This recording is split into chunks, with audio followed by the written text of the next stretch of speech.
Cleopatra VII was the last queen of Egypt's Ptolemaic dynasty, and according to historians, her reign was filled with intense political turmoil and constant military pressure. According to Plutarch and Cassius Dio, internal conflict began in Egypt as soon as she took power. The struggle for the throne between Cleopatra and her brother Ptolemy XII had divided the army as well.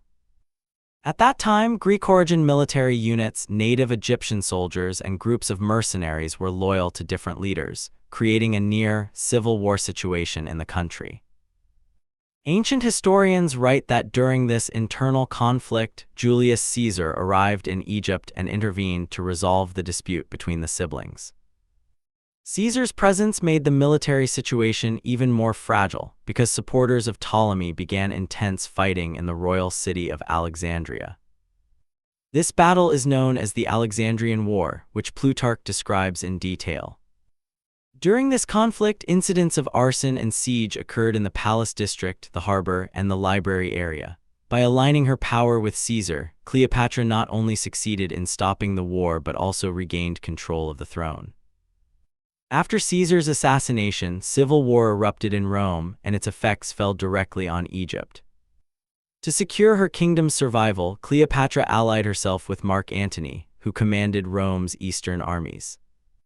As a result of this alliance, military activity in Egypt increased.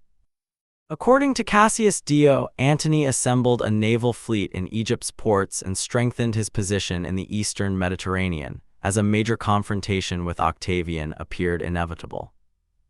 This confrontation ultimately emerged in the form of the Battle of Actium 31 BCE, which both Strabo and Roman official records describe as decisive. In this naval battle, the combined forces of Antony and Cleopatra were unable to withstand Octavian's organized Roman fleet.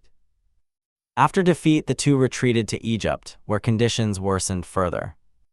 Octavian's forces advanced toward Egypt and reached the gates of Alexandria. Shortages of food, an exhausted army, and political despair left little strength for continued resistance. When Octavian captured Alexandria, Plutarch states that Cleopatra chose to take her own life rather than face captivity and humiliation at the hands of the Roman conqueror.